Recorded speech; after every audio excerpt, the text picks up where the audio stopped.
Bonjour Mehdi, Bonjour Dorothée. je suis ravie d'être là avec toi dans les coulisses du théâtre de Suresnes-Jean-Villard. Exactement, merci d'être venu jusqu'à moi.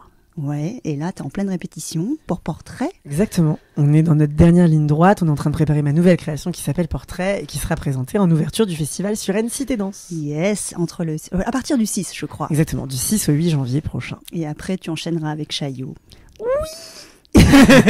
C'était un oui rempli de stress et d'excitation en même temps, c'est bizarre, c'est ma vie qui n'a aucun sens, voilà. On va parler de ce momentum, mais avant quand même j'ai quelques questions pour toi. Est-ce que t'es heureux là? Non, je suis stressée, je suis angoissée, je suis paniquée.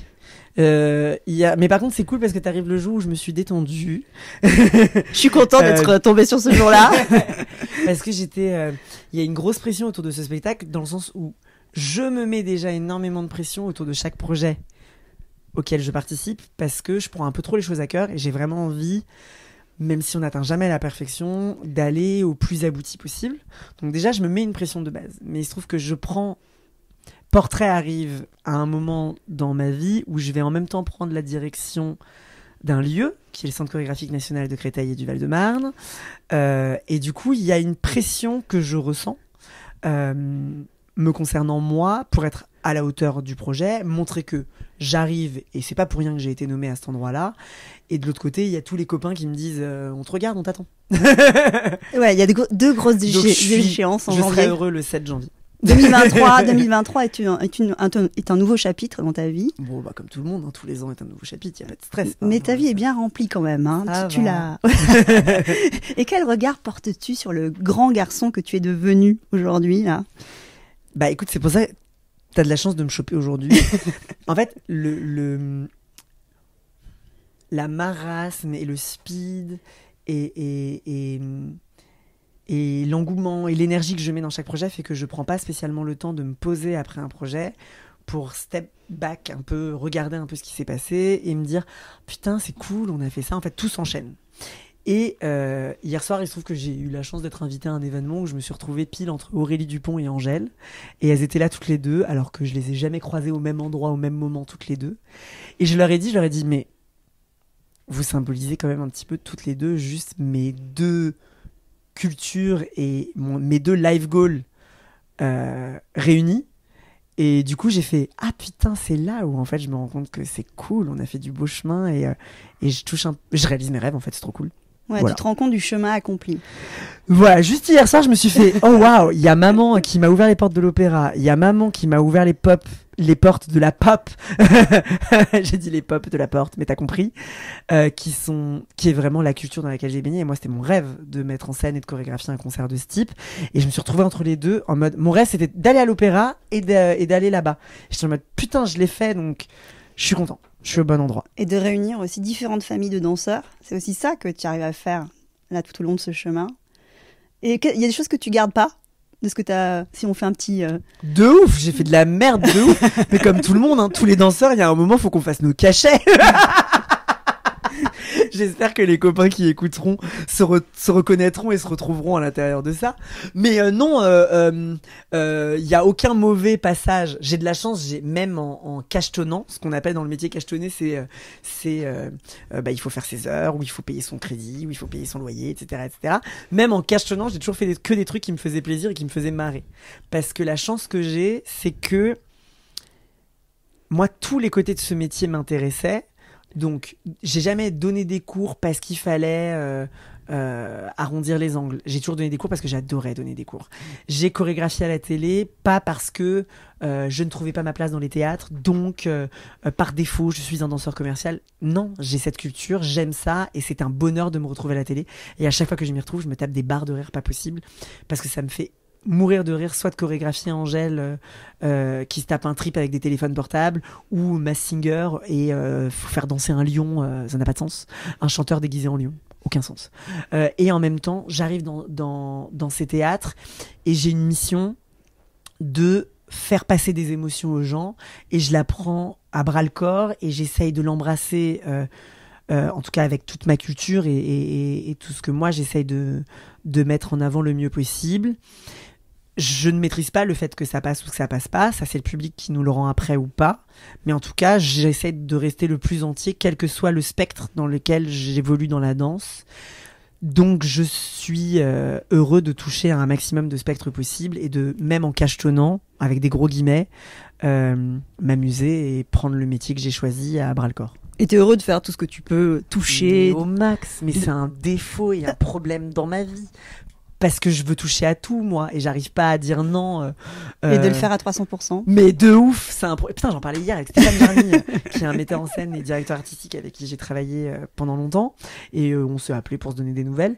Et on se disait, mais on sait qu'on n'est pas normaux parce que des gens arrivent à faire peut-être la même masse de travail avec moins de passion. Pas dans la notion, tout le monde est passionné par son travail, il n'y a pas de souci, mais dans le côté déraisonné de la passion, le truc qui fait que tu es obsédé par ton projet. Ça t'envahit ? C'est horrible. Mon assistante, elle pourra vous le dire, Alexandra Trovato, qui est formidable. Mais on est comme si quelqu'un allait mourir sur le plateau parce que j'ai pas réglé mon 8. Il y a pas de problème, en fait. Personne va mourir. Je vais pas sauver le monde et je vais pas sauver des vies avec ce 8. Mais je le défends comme si ma vie était en dépend. Ça n'a aucun sens. C'est juste une question de nervosité et d'énergie, je pense. Voilà. Mais c'est ton moteur. Oui. Et finalement, alors, je sais que tu prends pas souvent le temps de faire le bilan de tout ce que tu as réalisé, mais tu arrives à comprendre ton moteur dans tout ça, à part la joie d'entreprendre, d'être à des endroits, de faire les choses. Je dirais qu'il y a un problème de combler le vide. Hein. Il y a ça, il y a ce truc-là de se dire, je remplis l'espace. Je sais pas, je pense qu'en plus, il y a ça fait. Alors, j'en parlais peut-être avec d'autres copines avec qui sont artistes également et les coquettes, bisous, qui sont des chanteuses, des comédiennes. Et en fait, on a ce truc on a travaillé tellement dur pour enfin réussir à aller au bout, entre guillemets, de nos vies et être en mode, on va réussir notre carrière. Moi, c'est marrant parce que tu m'interviews dans mon quartier. C'est horrible, c'est ici que j'ai grandi pendant 20 ans. Et depuis 36 ans que je viens ici parce que ma mère habite derrière. Donc en fait, je me suis tellement battue pour sortir de cette cité et arriver à cet objectif de oui maman, je te promets qu'on est artiste et qu'on peut être danseur et qu'on peut en vivre et que ça peut être bien et qu'on est capable de réaliser des grandes choses, etc. etc. C'est ça le moteur alors Non, je pense que le moteur c'était de me le prouver à moi-même, d'être capable d'aller au bout de ça. Je veux être capable d'aller sur les plateaux, je veux chorégraphier une artiste, je veux monter ma compagnie, je veux l'amener à tel endroit. Oui, le moteur c'est moi et mes rêves d'enfant et je suis content parce qu'ils sont toujours présents. Ils sont toujours là ? De ouf. Et j'ai pas fini, il y en a encore. Le feu brûle toujours. Et ouais, ça me rassure. Mais là où le petit piège, c'est de rester actif en équilibrant la passion et sans se laisser bouffer à l'intérieur pour avoir une vie et avoir ces moments justement de en fait c'était cool, on a fait ça, viens, on est content d'avoir fait ça et d'avoir mis ça à bout. Et en fait, moi, je le fais pas. Je sais que j'ai un défaut de putain, c'est génial, on a fait ça, maintenant faut faire ça. Maintenant faut faire ça, maintenant faut faire ça. Toujours voir l'étape d'après. Ouais. Le défaut, ça pourrait être de s'épuiser un peu quand même. Oui, Mais d'un autre côté, c'est génial parce que t'es un bâtisseur, t'arrives à faire plein de trucs. J'essaye. Ouais, c'est fou. Mais c'est dingue quand même ce moteur qui te conduit là où d'autres n'auraient pas la même audace. C'est cool, non ? Je me rends pas compte de ça. Tu t'interdis rien ? Non, après, on m'interdit. C'est les autres qui m'interdiront ce que j'ai pas le droit de faire, mais en tout cas, faut poser la question. Si c'est rigolo parce que j'avais pensé à On danse chez vous. Quand j'avais monté On danse chez vous, je l'ai monté vraiment solo dans mon salon sur une connerie qui est partie entre Alexandra, une de mes meilleures amies, qui est aussi mon assistante, au téléphone pendant le confinement. Mais tu devrais faire ça. Oh, tu crois ? Ouais, vas-y, fais ça. Et en fait, du coup, je l'ai fait. Et en fait, c'était possible. Mais si j'étais passé à l'époque. Si j'étais directeur du Centre chorégraphique national de Créteil à l'époque, par exemple, il aurait fallu, en plein confinement, que je mobilise l'ensemble de mes équipes pour réfléchir à la possibilité de mettre en place cet événement, il aurait pris vie, mais 2 ans plus tard. Donc ouais, non, c'est moi le moteur et on réfléchit après. Mais après, je sais que des gens sont beaucoup plus cérébraux que moi. Je le vois par exemple avec mes danseurs en répétition. Je sais que certains danseurs ont le même mécanisme que moi, c'est-à-dire de foncer dedans dans une phrase ou dans une répétition ou dans un mouvement et après d'échanger sur le ressenti qu'on en a eu à l'expérimenter, alors que d'autres ont besoin de comprendre et conscientiser énormément le chemin, le mouvement ou l'action, le porter, etc. et avant d'essayer de l'expérimenter. Et moi je suis l'inverse, je suis une énergie brute, rouge, je trace. C'est d'abord je fais la connerie Et après, je fais ah ok, j'aurais pas dû la faire comme ça, mais ça marche. Voilà. T'en as eu l'expérience. C'est méthode. Mais ce que j'entends là aussi dans ce que tu dis, c'est que tu te saisis des idées là dans l'instant, quand elles arrivent. Oui. Tu y vas Oui. à fond. Et aussi, tu es bien entouré. Tu m'as parlé Oui. d'une première assistante, d'une deuxième Ouais. assistante. Maintenant, c'est cette grande chance. Ouais. Alors déjà, dans ce que tu dis, oui, je saisis les opportunités. Je pense que si j'étais une autre énergie que celle que je viens de t'expliquer, quand Aurélie Dupont t'appelle pour chorégraphier un ballet pour le ballet de l'Opéra de Paris, aux côtés de Damien Jallet, aux côtés de Sidi Larbi-Circaoui, d'abord elle m'a donné ces noms-là, mais ma tête elle a tourné. Je dis mais elle se rend compte à qui elle parle, elle s'est plantée de Mehdi, il y a un problème dans le pâté. Et en fait pas du tout, elle me dit est-ce que ça te dit de le faire? Mon instinct me dit let's go. Peut-être que je vais me planter, peut-être que ça va être de la merde, mais je vais m'en vouloir toute ma vie si j'ai laissé passer cette opportunité et que j'ai pas essayé de le mettre en place. Alors qu'une autre énergie aurait dit je suis désolée, je ne me sens pas prêt, revoyons-nous dans 2 ans, laissez-moi développer ma compagnie, je reviens vous voir, etc. Tu vois ce que je veux dire? Et donc du coup, donc ça c'est le premier truc, donc on trace sa race et on voit après si ça marche ou si ça marche pas. Et effectivement, seul on avance bien, mais à plusieurs on avance mieux. Et effectivement, j'ai la chance d'être très bien entourée, d'abord par mes danseurs. Là aujourd'hui sur Portrait, ils sont 9 interprètes et ils sont trop cool. Et ils sont trop cool justement parce qu'ils sont à mon écoute. Et aussi, j'essaye d'être le maximum possible à leur écoute. Bon, j'y arrive pas toujours, hein, parce que j'ai mes idées en tête et j'essaye de les mettre en place. Mais j'essaie d'être au maximum à leur écoute. J'essaye aussi énormément, c'est eux qui vont danser la pièce, donc d'être à l'écoute de leurs ressentis pour que les mouvements soient les plus organiques possibles. J'ai travaillé aussi beaucoup avec des chorégraphes qui n'étaient pas du tout organiques et qui n'étaient pas spécialement à l'écoute de nos besoins d'interprètes, d'incarner le mouvement ou d'être dans de la performance, mais d'être le plus à l'aise possible pour pouvoir pousser le propos le plus loin possible.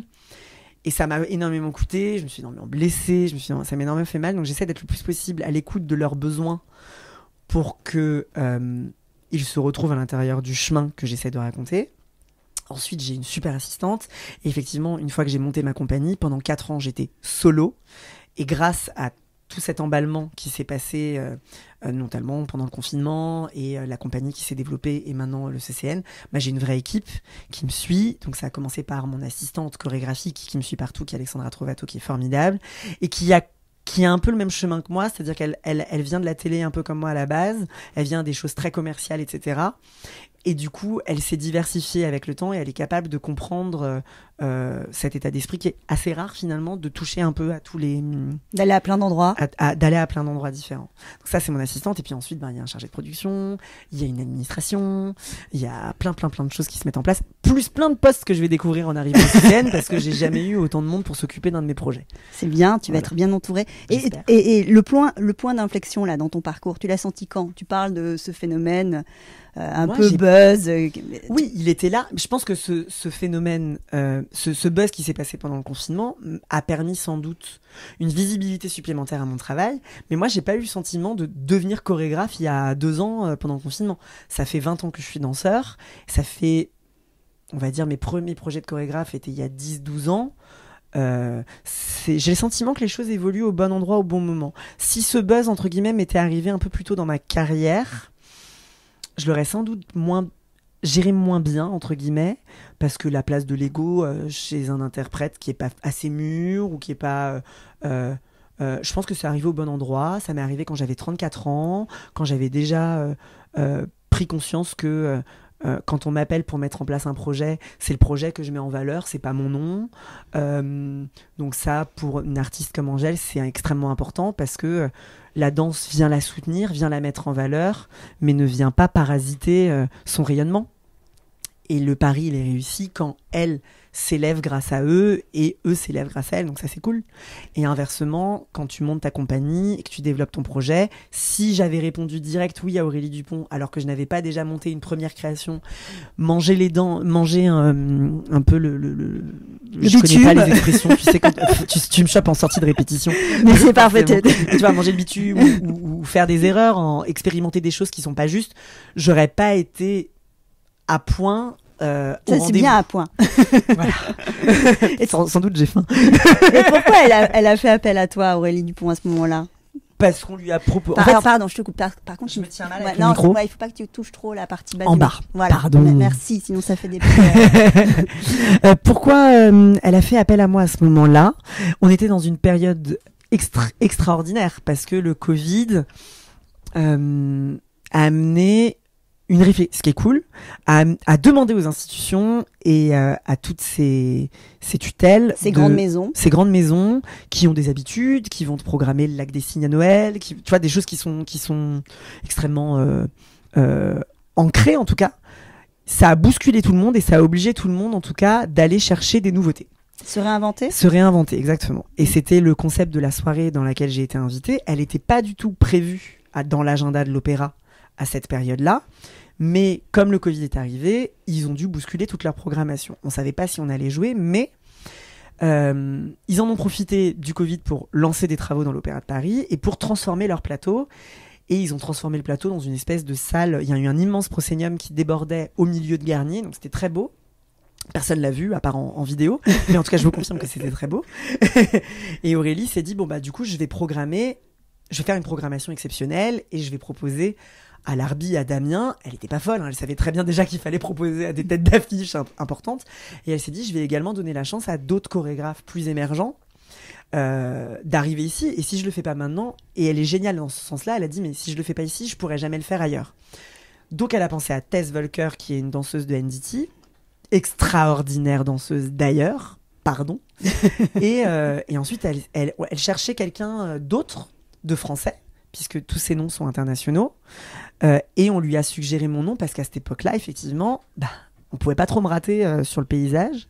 Et la chance que j'ai, c'est qu'en arrivant sur mon Instagram, elle a pas vu que Barry White et le confinement, elle a gratté et elle est tombée sur la compagnie et ma première création qui était Dabke. Et quand on s'est rencontrés, c'est ce qu'elle m'a dit. Elle m'a dit, c'est cette vidéo que j'ai vue, donc elle me présente ce travail et elle me dit, ça, mes danseurs sont capables de le faire, j'aimerais que tu fasses une création avec mes danseurs. J'étais rassurée dans un premier temps parce que je me suis dit, putain, si elle veut que je fasse Barry White avec les danseurs de l'opéra, je sais pas ce qui va se passer. Parce que c'était marrant sur l'instant, mais je sais pas sur une pièce de 20-30 minutes ce que ça peut donner. Mais on aurait trouvé une astuce ou une bidouille. Et j'avais envie d'aller dans ce sens-là. J'avais envie d'aller dans le sens de développement chorégraphique que j'ai enclenché à la création d'MK. Parce que quand j'ai créé MK, c'était toute cette réflexion de quelle est ma place, quelle est ma parole, qu'est-ce que j'ai à dire, comment est-ce que je peux le raconter uniquement avec les corps et pas avec un chanteur au milieu et nous derrière qui le mettons en valeur. C'était ça ma réflexion autour d'MK. Et quand elle est venue me chercher et qu'elle m'a présenté ma propre chorégraphie en me disant, voilà, j'ai vu ça, je sais que tu fais ça, c'est ça que je veux que tu développes avec Elle est venue danseurs. chercher l'auteur. Voilà, ça m'a rassurée et tout de suite je me suis dit, let's go, carte blanche, on se donne les moyens d'eux, on réfléchit pas, on trace sa race et on va à la rencontre. Et j'ai eu de la chance, ça s'est très bien passé. Et voilà. Et voilà. La suite, on la connaît, mais on en parlait. Et alors après toutes ces années, tu te dis que la danse, elle permet quoi ? La danse, elle rend heureux. Déjà, ça se voit pour toi. Et pourtant, je le suis pas assez parce que, en fait, ce qui est rigolo, c'est que donc maintenant que je suis chorégraphe depuis un certain temps et que ces derniers temps, encore plus, et je me suis engagée dans encore plus de projets, j'ai un peu mis de côté la part d'interprétation et la part d'engagement du danseur. À un moment, je me suis reposé la question et je suis en train de me la poser en tout cas, suis-je toujours danseur ? Comment est-ce que je continue de danser ? Est-ce que je continue... Parce que la part du chorégraphe, finalement, dans la mise en place de son spectacle, tu vois, là, on a 8-9 semaines de répétition, de création. Je suis très actif la moitié de ce temps. Parce que je crée, je mets de la matière, j'expérimente avec mes danseurs, mais après, le reste du temps, je dirige, donc je suis vachement en retrait. Je suis même hyper loin d'eux. Tu vois, là, on était en répétition sur le plateau. Ils sont sur le plateau. Je suis 5-6 rangs, 10 rangs plus haut dans la salle. C'est frustrant. Et du coup, je me pose la question de suis-je toujours danseur ? Est-ce que je prends toujours du plaisir à danser ? Est-ce que j'ai toujours la capacité de le faire ? Est-ce que je suis toujours capable de le faire ? Et du coup, je me mets un peu en danger en mettant de la musique de mon côté chez moi, tout seul, et je pars en impro et je fais « Oh putain, j'aime toujours ça !»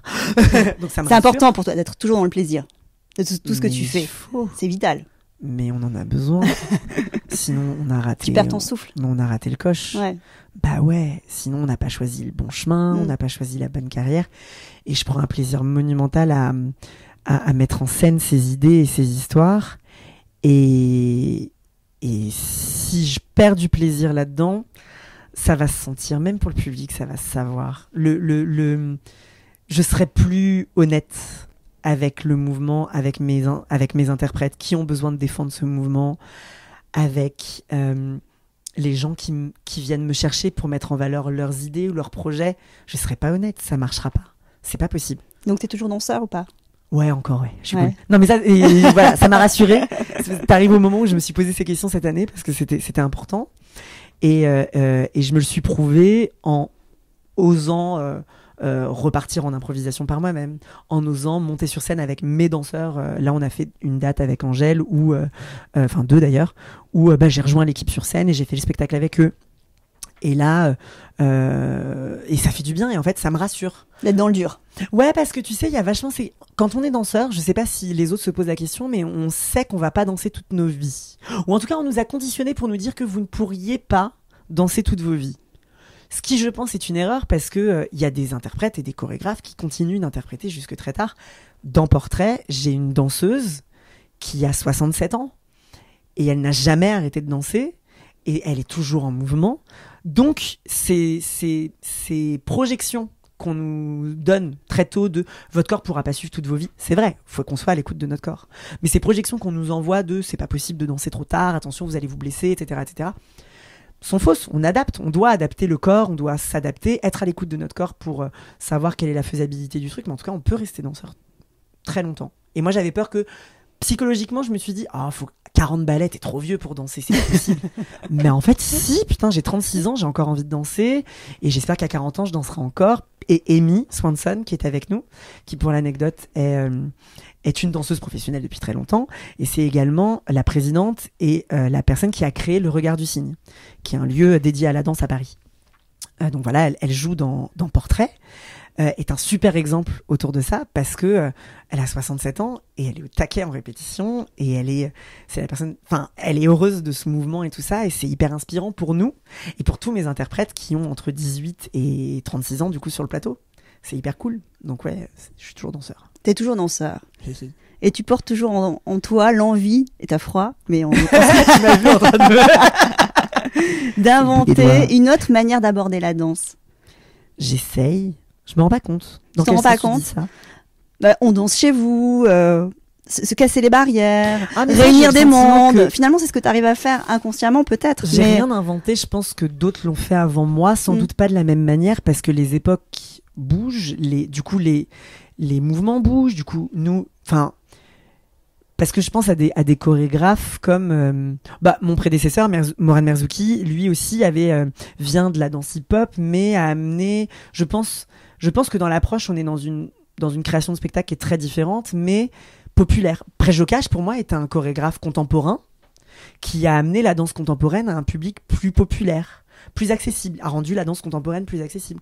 Donc je pense pas être un instigateur de ça ou quoi au caisse. En revanche, je pense que je suis ancré dans mon époque et que je suis conscient. J'ai utilisé les réseaux sociaux à bon escient. Je suis conscient des problématiques de mes danseurs d'aujourd'hui.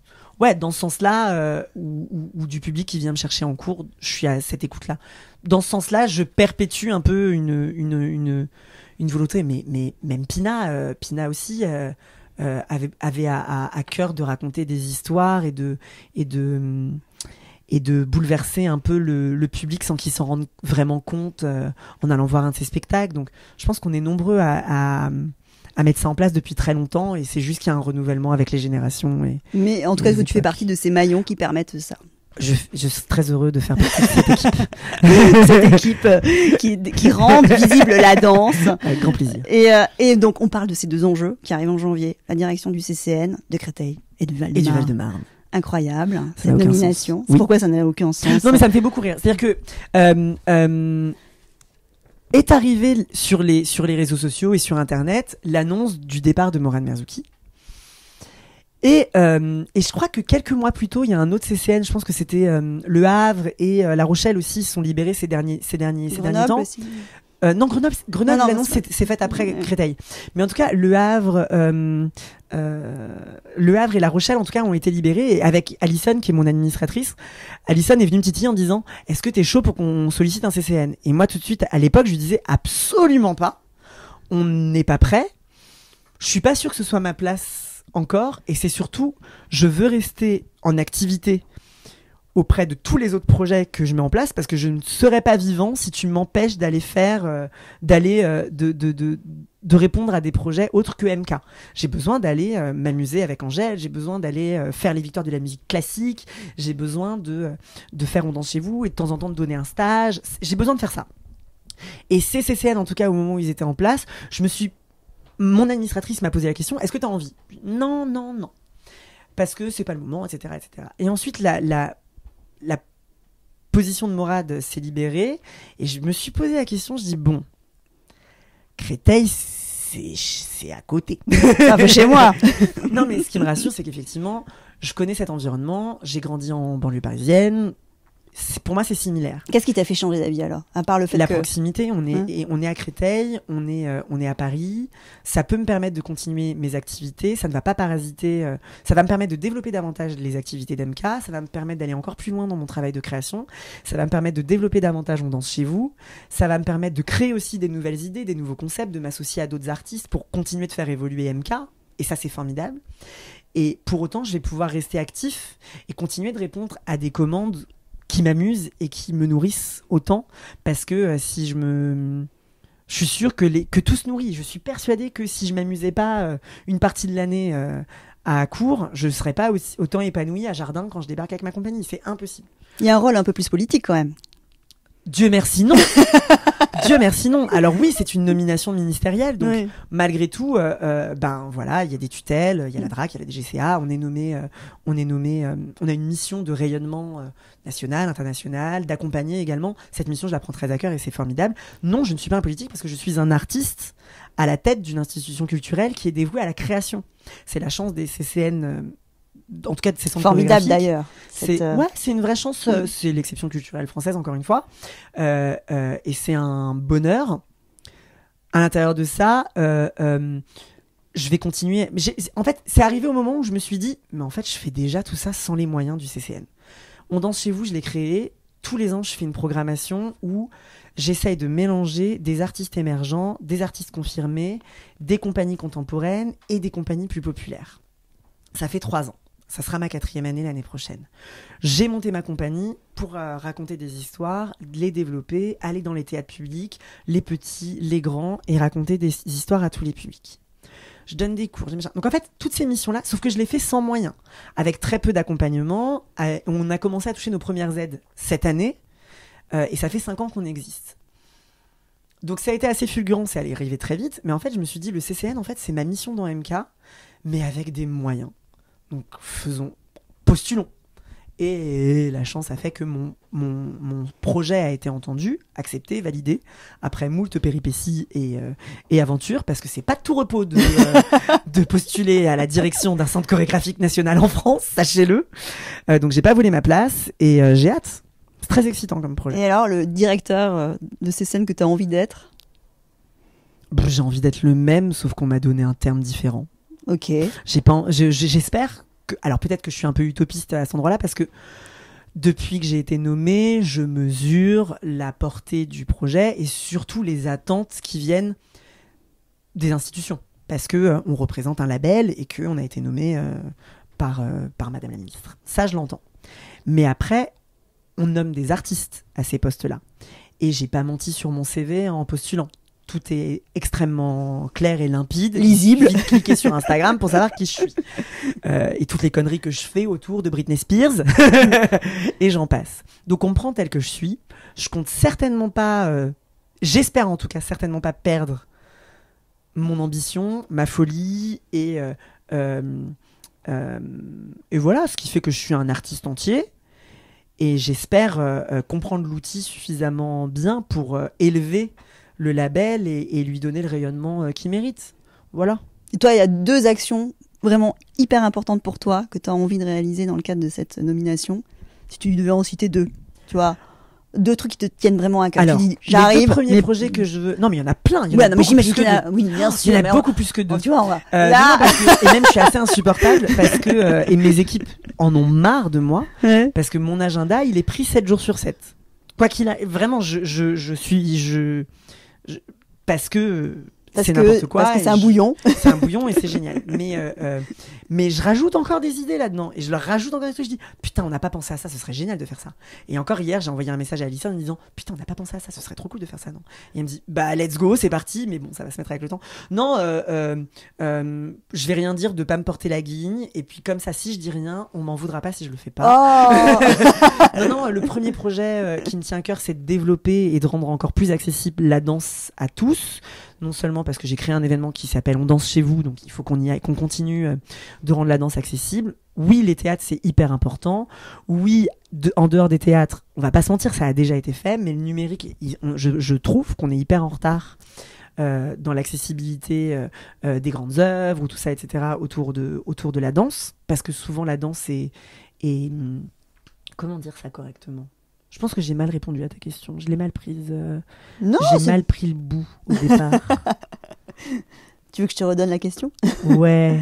Non, mais je te disais 2 actions hyper importantes que toi... Tu vas le monter ton truc ou pas? Ouais, après je coupe Dieu et merci. tout. S'il y a des trucs qui sont pas bien, j'enlève. Dieu Mais merci. bon, Non, ça va, je dis pas sans trop. dénaturer le propos. J'ai pas dit trop de conneries, mais celle-ci, je me suis un peu perdue dans mon propos. Je pense, Non, pour moi, si c'était ça te super dérange clair. pas. Je trouvais ça bien, cette histoire du numérique, de rendre Mais, la danse accessible à tous. Ouais, après, c'est présenté comme ça, c'est trop basique et je m'exprime mal, je pense. Mais je veux bien que tu me relances sur la question, s'il te plaît. Alors, je sais que t'en as plein, que tous les jours tu ajoutes dans ton panier de futurs Des directeurs idées. du CCN, des idées incroyables, idées, oui, etc. Mais 2 qui te tiennent vraiment à cœur, qui sont dans tes tripes. Tu dis voilà, vraiment j'arrive. Ça, c'est mes priorités absolues parce que j'y crois et que je sais que ça va avoir un impact positif sur. Et bah tu sais quoi, je pense que le premier. Je pense pas qu'on m'y attende là-dessus, mais c'est un lieu. C'est-à-dire qu'aujourd'hui, le Centre chorégraphique national de Créteil, on est hébergé à la MAC, administrativement, et on a un studio en dehors de ça. Et je parlais avec Jérémy Alberge, qui est un super ami danseur et chorégraphe, il y a quelques jours. Et en fait, on se dit, on était à un battle électro, qui était génial, on était au Frequency. Ouais.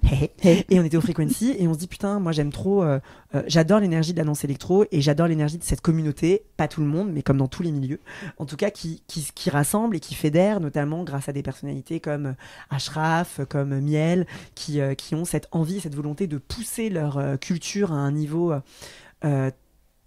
haut niveau qu'ils méritent en tout cas, et ils ont entièrement raison. Et qui se Donc, bougent ils se surtout. donnent les moyens, Ouais. ils font tout pour rassembler leur communauté, etc. Et on se faisait la réflexion, on se dit mais c'est ouf. On sait que la danse contemporaine est hyper aidée, mais on n'a pas ça. On a et en fait j'ai senti, en tout cas on n'a pas cette fraternité dans les danseurs qui ne sont pas issus de soit les danses urbaines parce qu'il y a les battles, soit la ballroom parce qu'il y a les balls, soit le cypher pour la danse hip-hop, enfin bref, tous ces cultures de danse qui ont cette capacité à fédérer. Et c'est vrai que la danse contemporaine, on a plein de lieux pour nous accueillir en représentation, mais finalement, pour permettre aux danseurs d'échanger entre eux, pour permettre aux chorégraphes d'échanger entre eux, d'avoir des points de relais, ou pas se tirer la bourre, en fait, juste s'accompagner, ou avoir un ping-pong. Des partages d'expériences. Moi, m'aide énormément Ouais. avec mes équipes de « Ah, j'ai une idée, ah non, c'est de la merde, d'accord, ouais, mais du coup, ça me fait penser à ça, ah ouais, ça c'est cool. » Enfin, tu vois, ces trucs-là, je trouve que ça manque pour nos artistes, en tout cas. Donc, vu que je sais qu'on doit développer davantage un nouveau lieu autour de Créteil, je serais hyper heureux de réussir à fédérer autour pour la région et pour la région, parce qu'on Et est pour le la centre danse aussi. chorégraphique national dans cette région, et pour la danse et pour la communauté des danseurs de tout style et de tout type. Je serais hyper heureux de réussir à fédérer autour d'un nouveau lieu. Le numérique, pour moi, c'est extrêmement important parce que je passe ma vie à regarder des stories, donc il faut qu'on soit hyper actif là-dessus, c'est sûr et certain.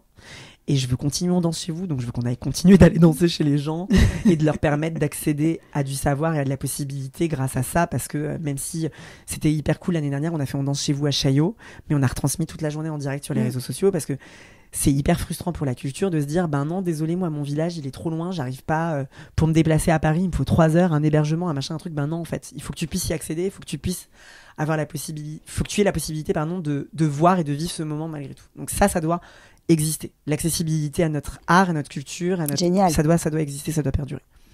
Très bien. Voilà. Bon, ça me va très Qu'est-ce que bien. je parle vite. Voilà, Oh. on passe à la casquette de chorégraphe. Tu Ok. chantes. Ok. C'est aussi ton momentum là. Ah bon. Inch'Allah.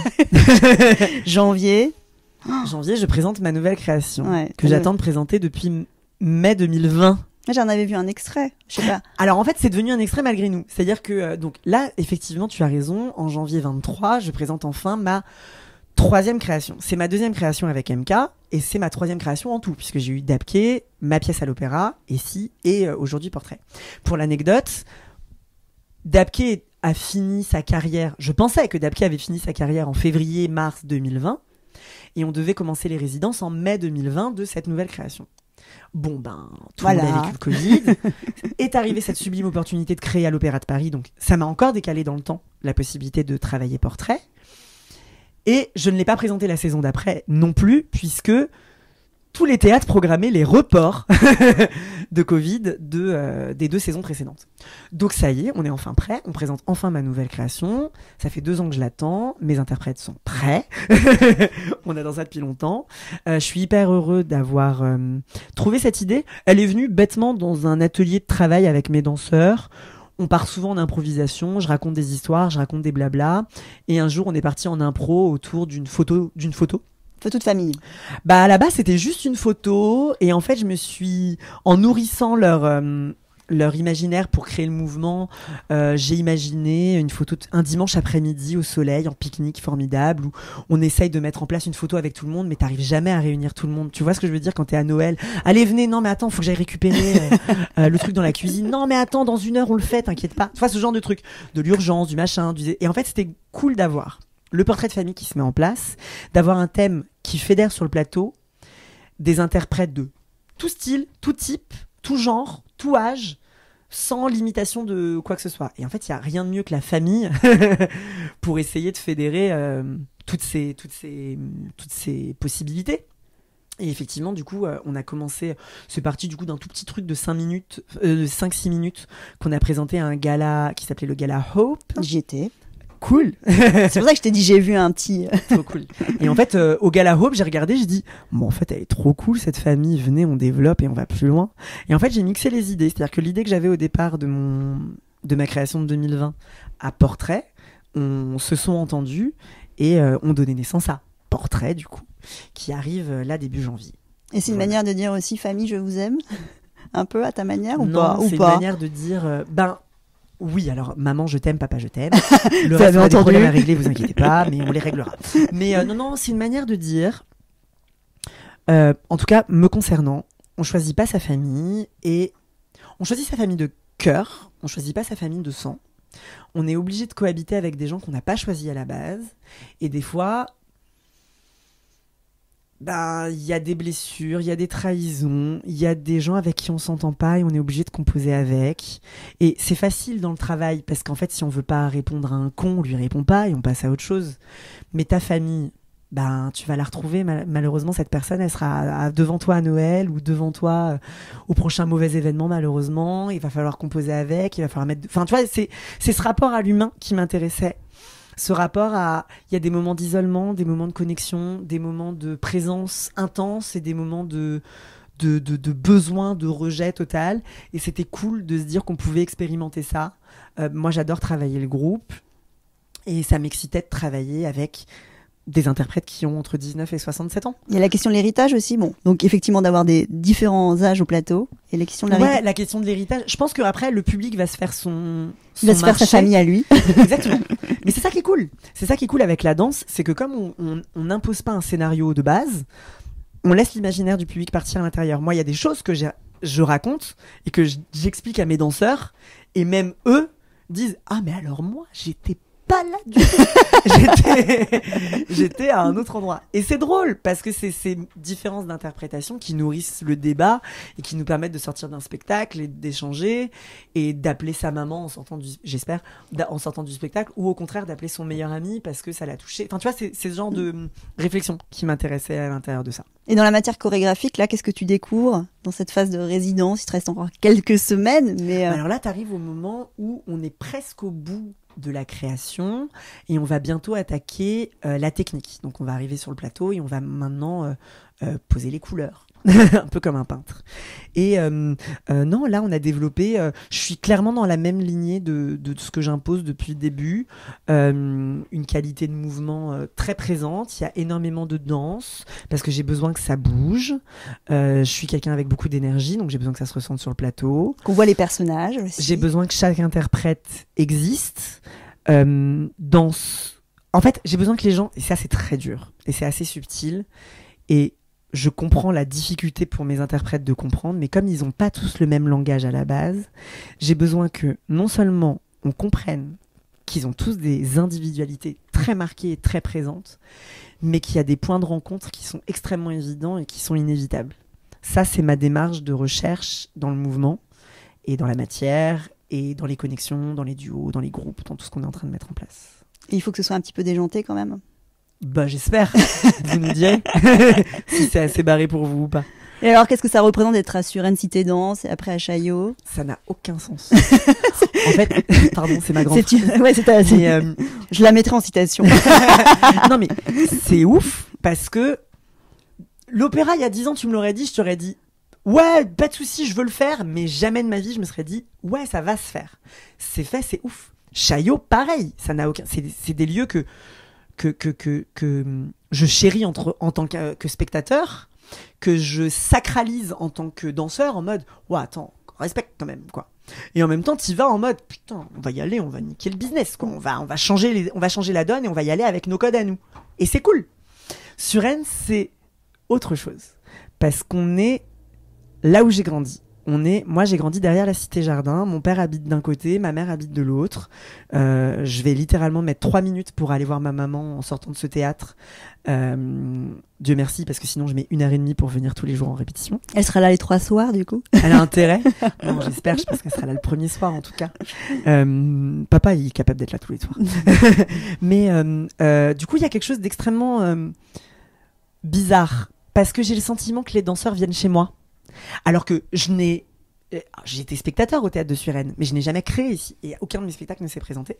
Mais comme on est vraiment dans mon environnement, la boulangerie en face c'est ma boulangerie, le tabac à côté, le PMU, le Leclerc, enfin tout ça c'est mon quartier, donc c'est hyper chelou d'avoir tous ces danseurs que je vois habituellement dans d'autres environnements débarquer ici et après je vais voir ma mère en 2 minutes. C'est trop chelou. C'est trop bizarre, mais j'arrive pas à l'expliquer encore. C'est bizarre. C'est que, je sais pas, c'est comme si rentrer dans mon intime. C'est... Et je pense que ça va être assez intense pour moi parce que voilà, moi, ma famille, mes parents en tout cas sont âgés aujourd'hui. C'est difficile pour eux de se déplacer à Chaillot ou de se déplacer à la Défense, enfin dans des lieux où il y a beaucoup de bruit, où il y a beaucoup de monde, etc. Et là, juste de se dire que ouais, on est à la maison, ils vont juste traverser la rue, ils vont venir voir le spectacle de leur fils. C'est cool. C'est super. Je suis content. Et alors toi qui rêves grand, très grand, t'as d'autres projets là? De ouf. Je te le dirai pas. T'as une liste? Comment tu marches? Enfin, tu te fais des petites notes? T'as une note dans ton iPhone où tu mets tes rêves, ta liste des rêves? Ah ouais, de ouf. Non, pas du tout. J'ai pas ma liste de rêves. Elle est bien ancrée, elle est bien présente depuis belle lurette. Ah ouais. Donc c'est ça le moteur. Il y a une liste de rêves qui est écrite depuis combien d'années là? Bah, je sais pas. J'ai conscience de la parole. Mais non. Ouais, il y a encore plein de projets que je souhaite développer, que j'espère pouvoir développer. Dans un futur proche, et puis si c'est pas un futur proche, ce sera un futur plus lointain. Mais non, je continue d'espérer, je vais continuer de me donner les moyens en tout cas, et en espérant que ces projets aboutissent. Mais tu sais, pour un projet qui aboutit, on a essayé d'en monter 25 derrière qui ont pas appris. Tu vois ce que je veux dire? Je vois très bien. C'est le quotidien du danseur. Ce qui est génial, j'ai énormément de chance avec ça, et c'est aussi le danger des réseaux sociaux. C'est que on ne partage que ce qui se passe bien. Et là, bon, je suis l'homme à abattre, tu vois. Si tu regardes que ça, tu te dis putain, le mec, il a l'artiste en vogue du moment.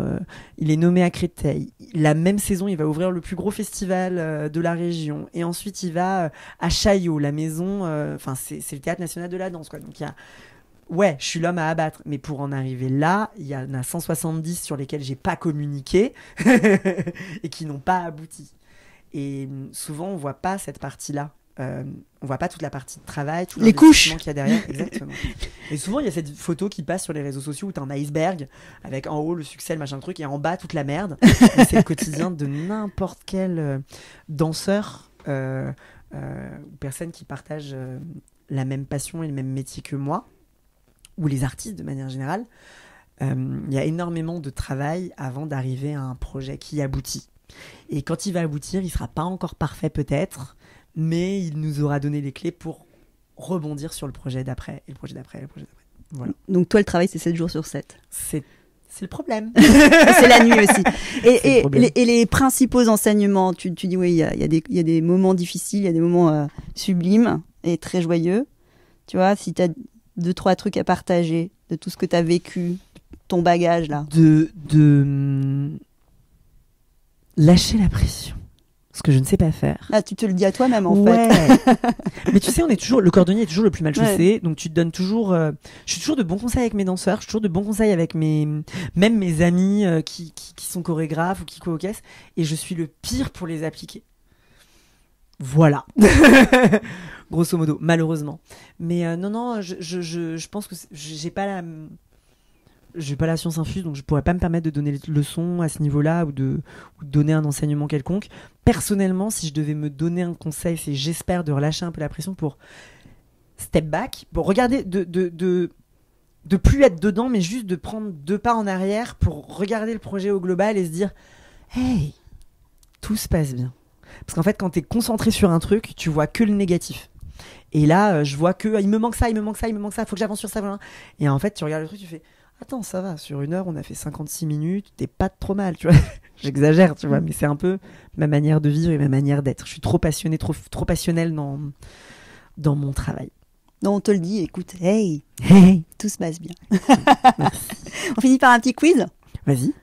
avant C'est quoi qu'il soit complètement Il y a un glaçant. truc à gagner, il y a quoi, Ouais, c'est non, tout il y a rien à gagner. Il y a juste une tenue pour danser. Ok. Ok, qu'est-ce que tu mets? Qu'est-ce que je mets? Ah, mais moi, je m'habille toujours pareil. Mais genre, de ouf, tu regardes toutes mes vidéos, je regarde, je fais putain, c'est la honte, je m'habille pour donner un coup, je m'habille toujours pareil. Je mets toujours une paire de baskets, une paire de chaussettes, et c'est soit un vieux jogging, et c'est le même depuis 15 ans, soit un short en fonction de la saison, et un t-shirt, le plus basique possible. Je m'en fous, je suis bien dans, je sais pas. le Une plus musique. simple.